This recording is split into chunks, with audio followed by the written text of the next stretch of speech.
How to Build Your Brand in the Modern Day Internet. I'm Morris from CreateGrowProfit.com, and today my guest is brand expert Zach Colman. Zach, thank you so much for being here today. Thank you for having me on. I appreciate it. Zach, you run the branding business Creative, and you're a TEDx speaker. You spoke on how branding helps develop you. First question, what does it mean to have a brand today? Oh, I think that could become a deep question. And so for an expert like myself, I could go off on huge tangents on all different forms of brand.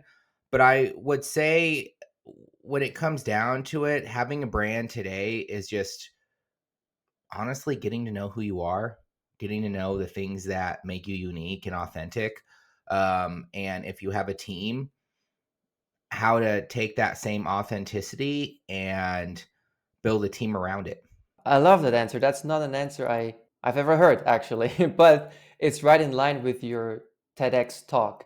Can you tell us a little bit about your TEDx talk, what that was about? How branding helps develop you. It's kind of goes through a few bit of stories in my life, and how I got to the point of realizing that I was actually using branding principles to basically help me brand myself. And so I go through experiences within certain aspects and certain parts of my life and how I kind of got to the point of realizing that and then leveraging my key pillars of branding of connection, confidence, and contribution that helped me get to the phase in the direction of where my brand and where I'm headed as a person.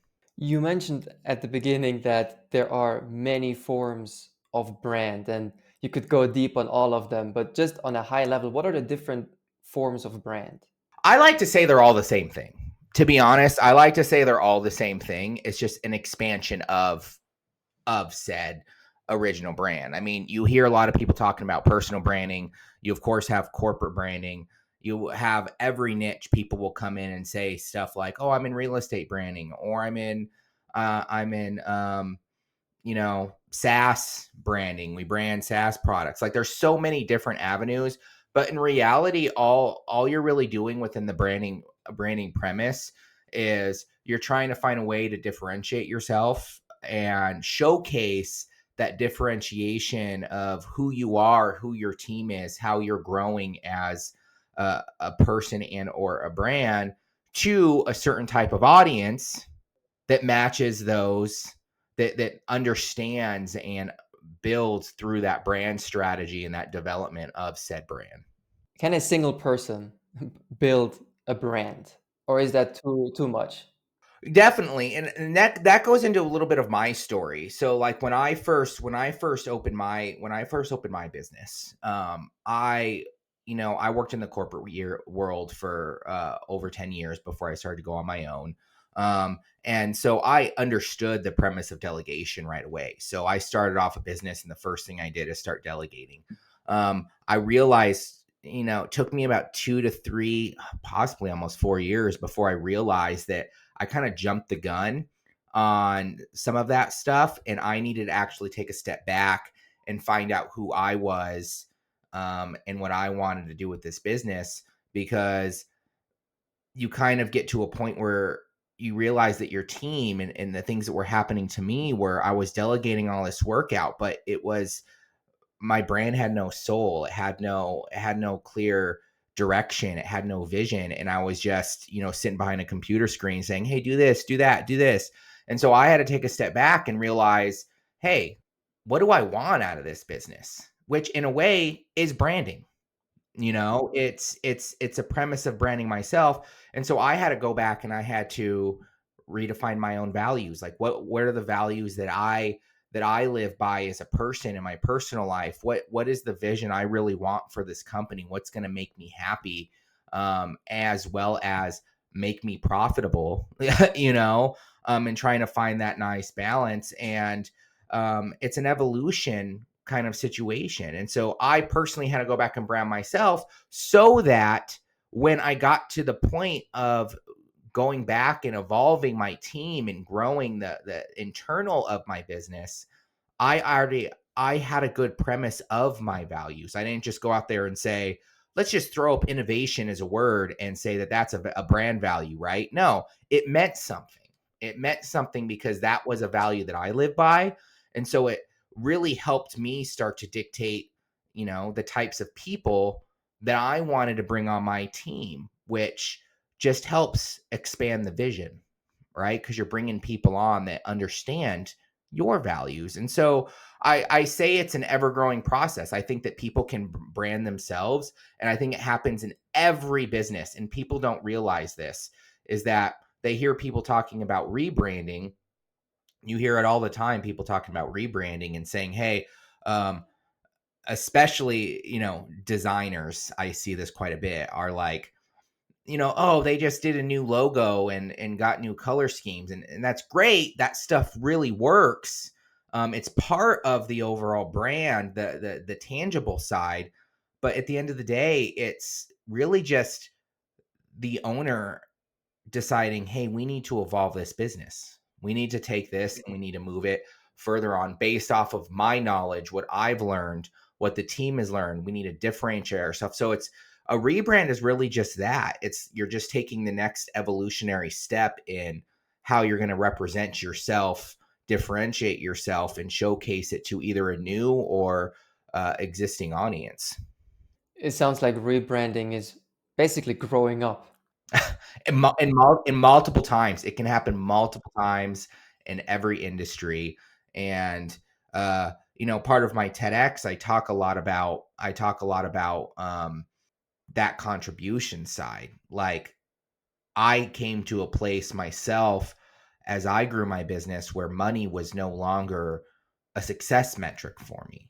Like, of course, money and profits are still very needed, but I look at contribution as really your who. It was really me finally deciding to say, like, hey, like, this is the audience that I can contribute the best way I can. This is the audience that I feel like brings me alive, where I can learn stuff, where I can teach stuff. And I had to kind of go in and find that so that I could, one, push my brand to where I wanted it to go within my vision. Does that mean when you say you first wanted to get clear on who the audience is that you want to contribute to, is that a similar thing as defining a niche? Very similar. And yeah, it's the who. Like, who are you? It's the who. Like Simon Sinek would say, like, who are you gonna, who would you want to do? It's a very similar concept. The problem, and here comes the problem that lies with a lot of us, and I think we've all made this mistake. I've made this mistake all the time. You look at a market and you say, hey, I really want to do, for instance, we'll just say restaurant branding. Like, I want to do restaurant branding. And they'll go in and they'll learn value based selling. And they'll say, oh, we're going to value based sell. We're going to come in and we're going to help the restaurants by saying we're going to sell $60,000 to $80,000 packages for them. Here's the kicker. If you were really passionate about that audience and understood to contribute to them, you could see that the way they look at the value of branding is going to be different than the value of, let's say, a SaaS company who has, a $20 million, investment to put into growing organically, right? And so you have to be able to know your audience well enough and be able to know that, hey, I'm making a contribution. So how are other ways that you can contribute? And so if I were to utilize restaurants for an instance, my first thought would be, well, I really understand this market and I really care for this market because I'm in it all the time. I love food, or I love the ins and outs of the operations of how restaurants work.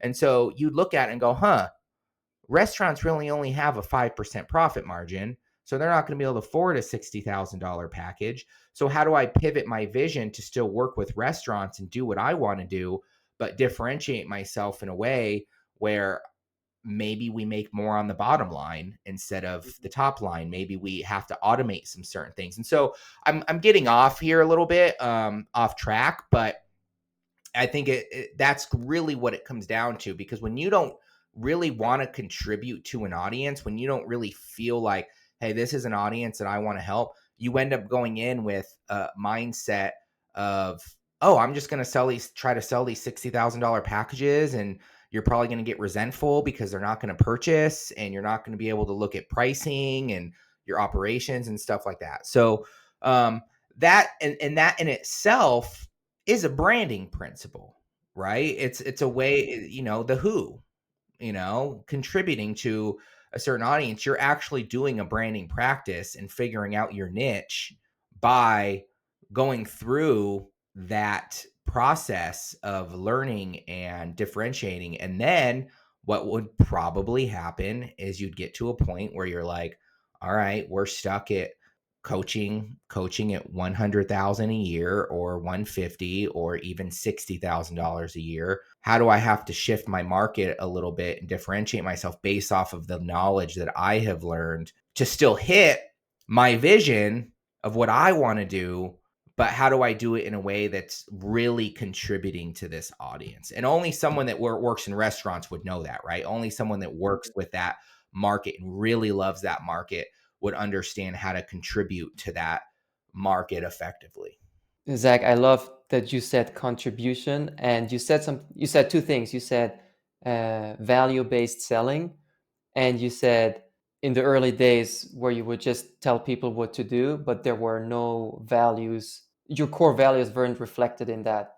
Let me know if you see the same thing on social media, where there's people who do a great job posting tips, being quote unquote valuable, but it doesn't have the element of contribution. It doesn't have the element of communicating core values. Although the tips are helpful, it still feels very transactional, and it doesn't have a soul, as you said earlier.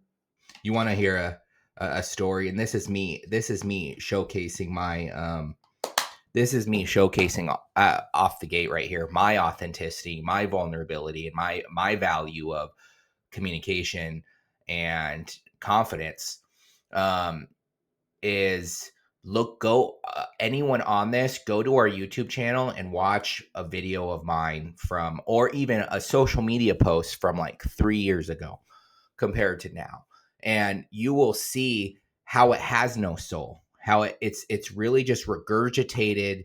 And nothing against, we worked really hard, I spent a lot of money doing it, but there was no soul there. I had no values in place. I was just doing what everyone else told me, and I said, all right, we're just going to blast content out there. I had my content writers just writing stuff and posting for me because I thought that that's what I needed to do, not realizing that it's me. So I challenge everyone to go back and look. And I know you'll probably give a link in the comments to our YouTube channel, but go back and look at like 2-3 years ago, even 5 years ago, and you'll see a complete difference in in that content compared to now, where I don't have my content writers write my stuff. It sounds counterintuitive, especially as you grow and people say delegate. You do need to delegate. You do need to hire a team. You just do need to start building that essence of values into your brand. But me personally, I value that confidence and experience in myself of the things that I've learned, that I need to make sure that even if a social post is not perfect, I'm leading by example, and I'm doing it now myself. So I post pretty much all of my content myself. I don't have a team doing it, and like I said, it could seem counterintuitive, but to me, it's a way for me to still have my outlet of creativity, but still to bring value, so that my team, once they do eventually take it over, once I do get in a point where I'm like, hey, it's time for us to work on this together, it's much more clear and evident that we're bringing value to our audience. You're so spot on, like what you're describing. And that was one of the things you and I talked about before we decided to do this podcast today. What I appreciate so much about you is that you are in the trenches, and how you talked about there's a lot of help for beginners, there's a lot of help for the $1 million businesses, but the transition phase, we hear very little about that. And when I review my content, that is my personal biggest trigger. When I look at my content, I'm like, there's no connection in there. It's like, yeah, it's good advice, but I feel like an extension of ChatGPT, right? Even though the information doesn't come from ChatGPT or Gemini or Claude, it comes from me, but the way it's presented, it's missing that connection, that soul. And those videos or those pieces of content for me personally are the hardest one to publish because I feel like there's the soul is missing, the mission is missing, the connection is missing. So for you, over the last 3 to 5 years, how did you add more soul to your content? I still think it's an ever growing process.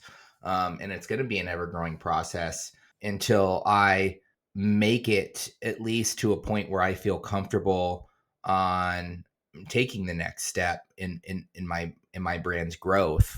Right. I think that I really focus every day on, you know, so here's how I look at it, because it's one of those situations that we see from a lot of people.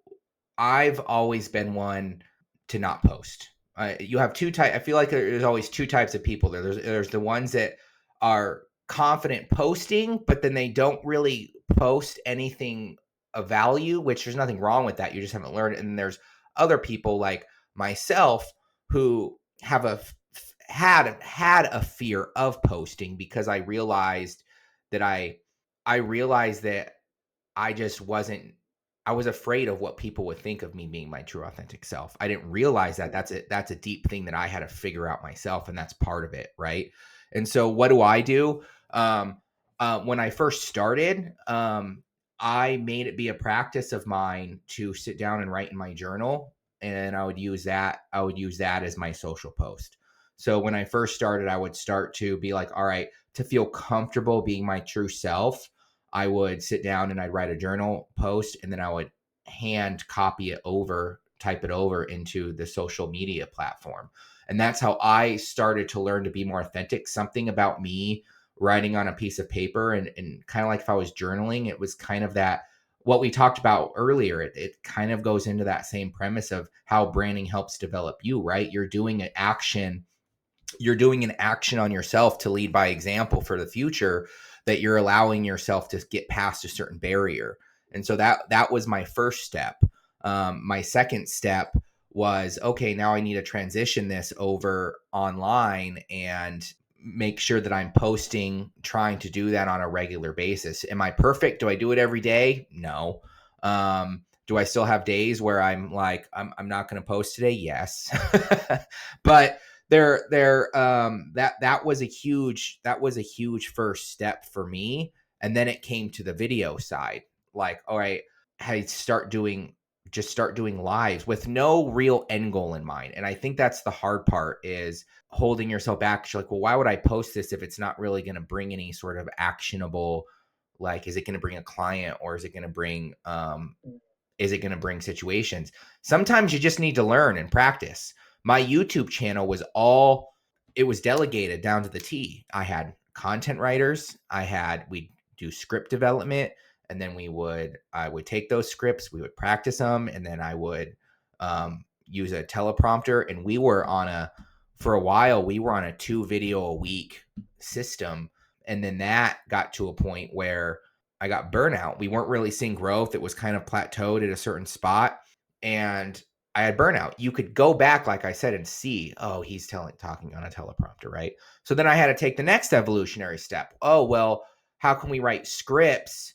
How can I write scripts and do topics? And this is where we're at right now, and with our social media as well. How can we write basics of this stuff, a summary in so many words, so I can still be my true authentic self and go off script, and still keep the key points. And that just takes time. And I learned that stuff through just trying to, funny enough, go on podcasts. So that's an actionable. I go on podcasts to try to talk and be more authentic.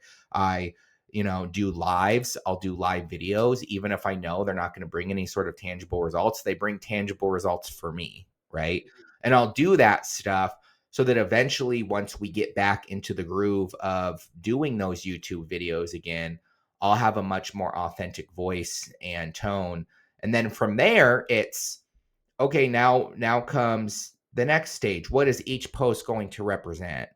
And that is is this an actionable item to get people to go to a webinar? Is this just a value based post? Like that's when that stuff starts coming in. So it's an ever growing process. You just have to learn, and then you just have to learn to be able to let go of some of the things and start bringing teammates in, which is the step after that, right? Is bringing in teammates. Okay, now I want you to start doing the social posting on behalf of our company. That part's a little bit harder because they have to match your values. You have to make sure they match the vision, or it's just going to go right back to sounding like regurgitated script. Yeah, it's similar for me. The pieces of content that I like the most when I post them, when it's a story from me, something that I've done or experienced or something that didn't work, and it leads to a takeaway. It goes kind of back to what you mentioned about the journaling, or the how you said you want to lead by example, and so you share that, you share stories, experiences from your life, your business life, and you lead by example, and that turns into content. I also really like that you acknowledge the idea of practice content. For me, it was exactly that, where I'm a very technical person in my mind, and so I would perfectly prepare what I'm going to say and how I'm going to present it. But then people don't ask me questions the way I want them to ask me questions, right? They find new angles and different perspectives on how to ask me about me or my story. And so I would stumble in my answers because I couldn't squeeze my prepared answer into their question. I think that's what you're referring to when you talk about being a guest on podcast or doing live content or just sharing things from your journal or from your business. What it does, it helps you develop your voice. And so then when you create content that is targeted at a call to action, like you want to get leads, you want to fill a workshop, you want to get clients, you've developed your voice. Now you're speaking with a message and with a soul. You're right. It's really at the end of the day learning how to simplify, right? In the design field, I think in all forms of communication, I think that's the key. I got my bachelor's of science in visual communication, so I had to learn to simplify from the visual side of communications. And as I grew my brand, I became more creative director, and then owner. I'm owner slash creative director now. But then part of me was something was still missing, right? I was like, what's going on here? Why do I have this burnout? And it wasn't until I realized that I needed to bring back, I love building things, And so I'm like, I have to bring back some of this design and different forms of communication that bring me alive, for myself. And that's where coming back and going, oh, like I need to, and that's where that writing comes in, right? Now I have to learn to simplify my writing, and then I'm going to have to learn to simplify my videos and stuff like that.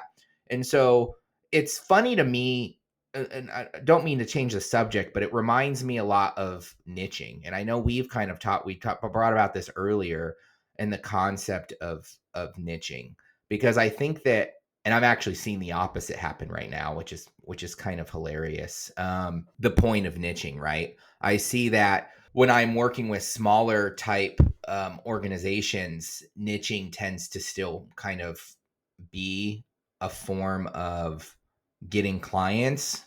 But really, I see niching as more of a way of organizing your team in your structure, in your services, so that you can build more momentum of growth. But I'm still seeing a lot of these bigger companies be like, oh, we just want a la carte. We want to be able to diminish risk and pick one service here, one service here, one service here. So niching is kind of another thing that I have a hard time with. And you hear people like Chris Do, for instance, or some of the bigger people, so niche, niche, niche. And it's like, I don't really sing you niche, and two, it's like, why is everyone keep spreading this terminology of you need to niche, niche, niche? I felt forced. I mean, I talk about it with my wife and even with my business developer coach. Are like, who cares about niching? Just like go out there and do stuff.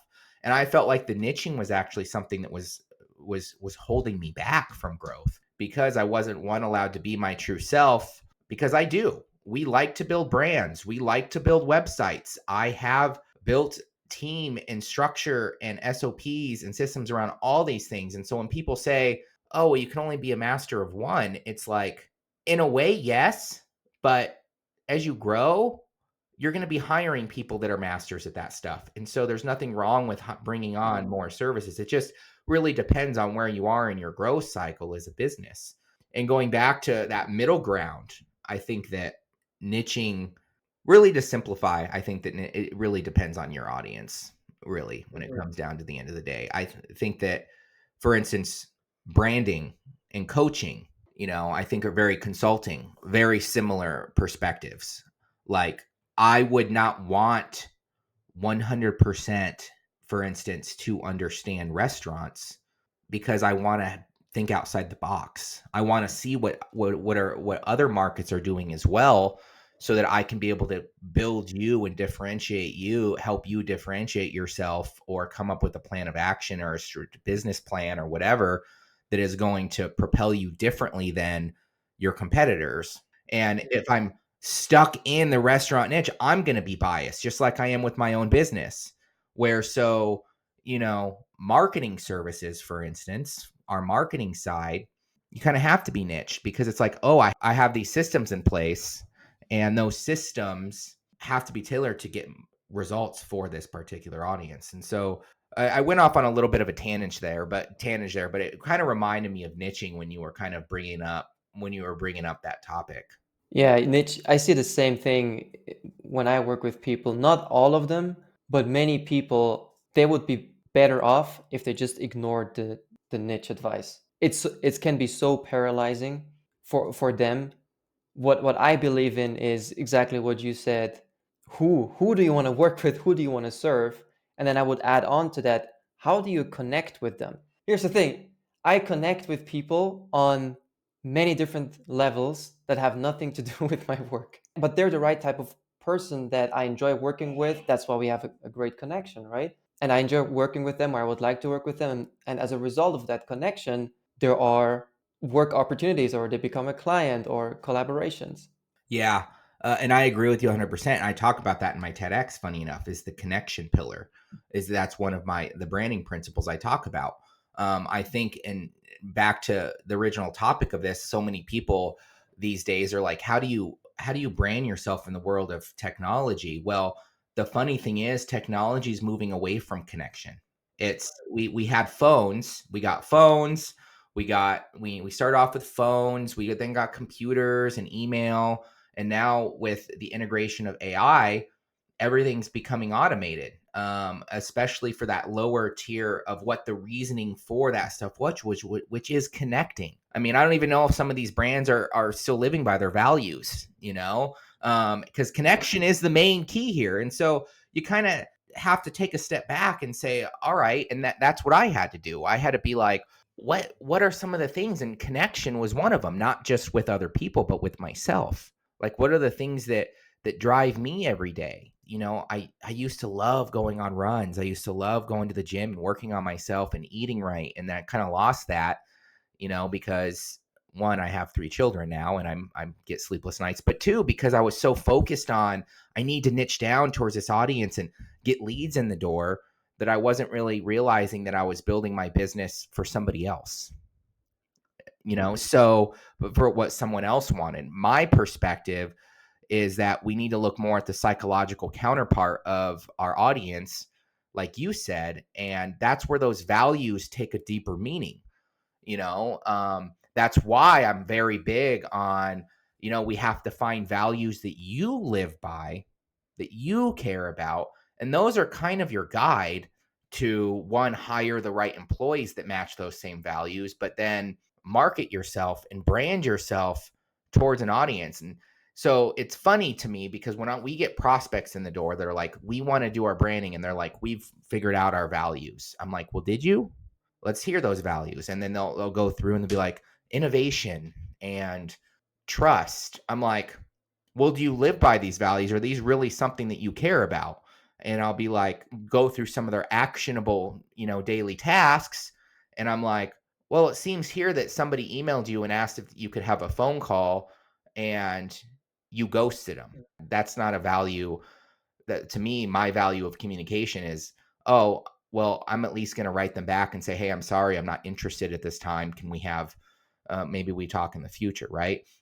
So you have to look at those values as yourself, but then you're going to start, just from an abundance type mindset, starting to attract those people that have similar values to you, not just because you're saying, hey, I value this, but for instance, me, I value going to the gym. And so I'm going, and from a personal level, I go there, I work on personal self. It's part of my confidence building.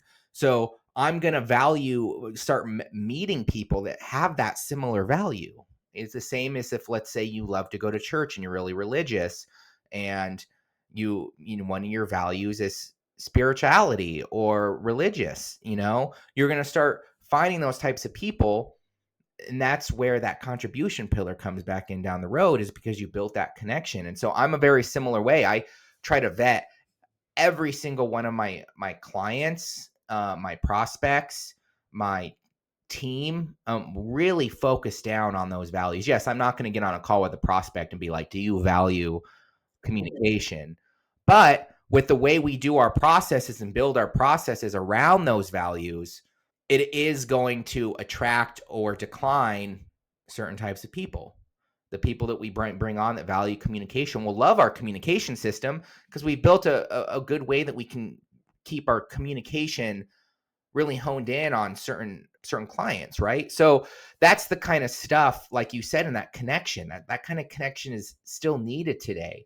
I really value face-to-face communication, like meeting people. So I will fly out to a location or to a client to do a workshop if it's something that they want to do in regards to the connection. Like, I will do that because I value connection so much, right? And so what you're saying is spot on. We need to kind of bring back those values, right? And that's just another form of authenticity. Yeah.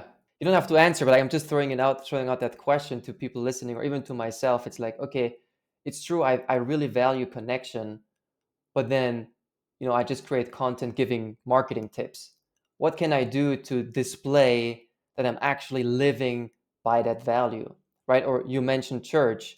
If that's really important in someone's life, the usual instinct is to not share that, right? But if that's really a big value of your life, then I'm not saying it should take over all your content, but if it's really a pillar of you, who you want to be and how you want to contribute, then you got to find a way to show it to people so they can connect with you on that level. Zach, people listening to this, if they want to build their brand, how do you help them build their brand? I mean, honestly, back to my TEDx, we like to build brands that help people develop themselves. And so we usually go through, I'm not going to say rigorous, but we go through a brand discovery process. We sit down with the leadership team, the owners. We even have some of the doers in the organization be parts of those calls, that we can have, we can develop a brand that actually helps develop the team and the company, as they continue to grow and evolve to that next stage. And so discovery is a huge thing for us. We really like to get down deep down. That's part of our communication pillar, right? Like, in connection, like, I'm not here just to make you a logo. Like, I want to sit down and really understand who you are, how we can help you, and how you can help us. Like, how do we work together to form this new brand that can be communicated effectively amongst not just your clients but your team? And so, that discovery process is very huge for us, and that goes into our vision. Like, we will do speaking arrangements, we'll do keynotes, we'll do, for larger teams, we'll go in and do workshops with leadership. It really just depends on the size of the organization and how much we need to help build a brand that helps build the team, right? And so that's our really core step. And so anytime anyone goes to our website, reaches a contact form, goes through our form, we will have one or two calls before we even dive into, how we're going to be able to work together, what that pricing is going to be. We'll work back on that back and forth. And then we'll kind of say, all right, what makes the most sense? And we'll figure out, if they choose to do the discovery portion, then we'll talk about how that looks and how we can start setting up sessions for that before we even get into the tangibles, before we even get into the logo. it's funny, like I said earlier, we kind of brought this up a little bit. We talked about values, right? Like they're always like, how do I know my logo? I had a prospect about a week ago come to me and be like, well, how will I know that your logo, your logo and the color schemes and all that stuff, how do I know that it's going to be something I want? Do you give unlimited revisions? I'm like, I don't even care about revisions. I'm like, revisions aren't even part of our service. Like it's not something we care about, because the way we do our touch point delivery with you is you will have steps. We will have steps of communication, and we will be talking so much that there's no possible way that you're going to make it from A to Z without going through a learning experience along the way of understanding where we're building it in the process.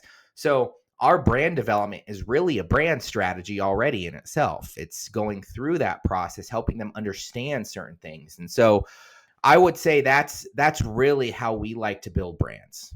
We use our core pillars, our values. We really go in and dive in and work with them and their team, and figuring out the necessities of what we really need to develop. It's kind of an experience in itself before we can dive into the tangible elements. And then the logo and the color schemes and the collateral and the website, if there's a website project, that stuff's all going to relate to those values and to that vision and to the mission. We just put it.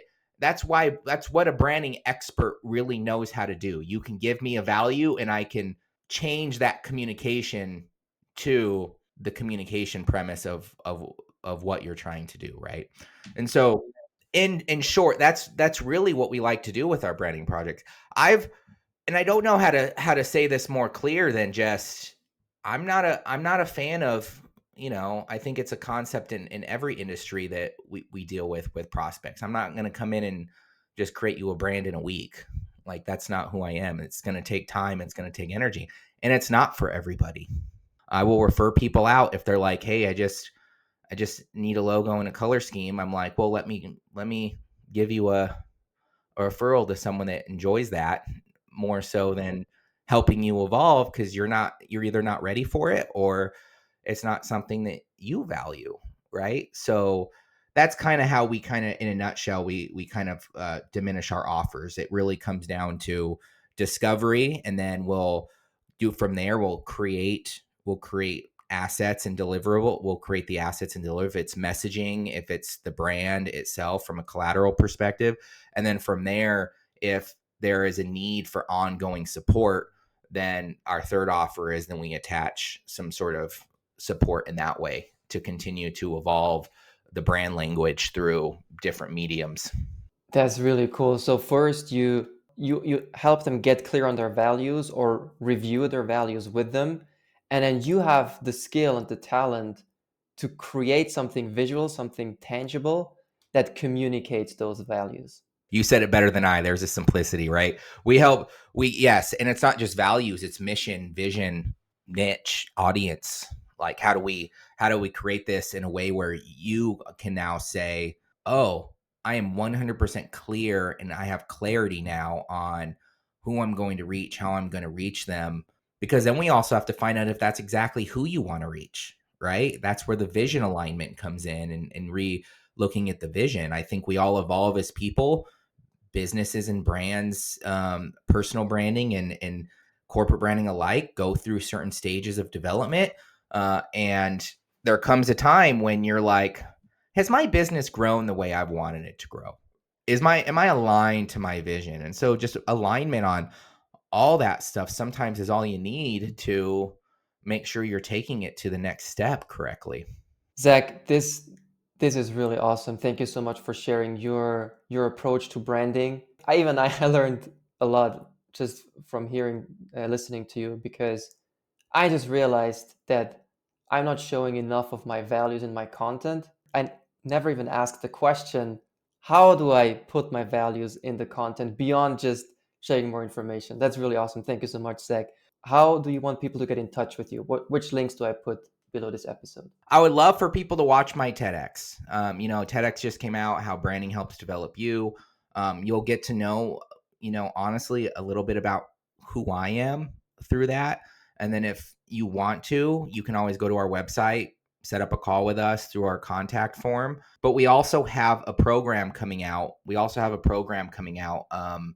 In January. It's actually an evolution of a previous course that we developed that we're evolving now that I've evolved into much more of a personal branding course. So we're calling it the brand activation course, where we're helping individuals kind of take it to that next step. And it's going to be a 2-month program where people can learn to develop their own values, their own mission, their own vision, and we'll go through week by week going through that stuff, and then you'll have individual workshops throughout the week that we will give you to help you get there. And so if you want to learn more about our brand activation course, which is going to be launching our first round will be on January 9th, just go to my DMs on LinkedIn and connect with me and contact me, and I'll give you more information.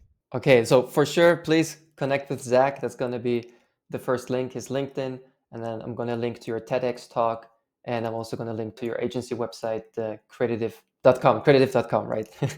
All right, Zach, thank you so much for being here. Thank you. I really appreciate you having me on.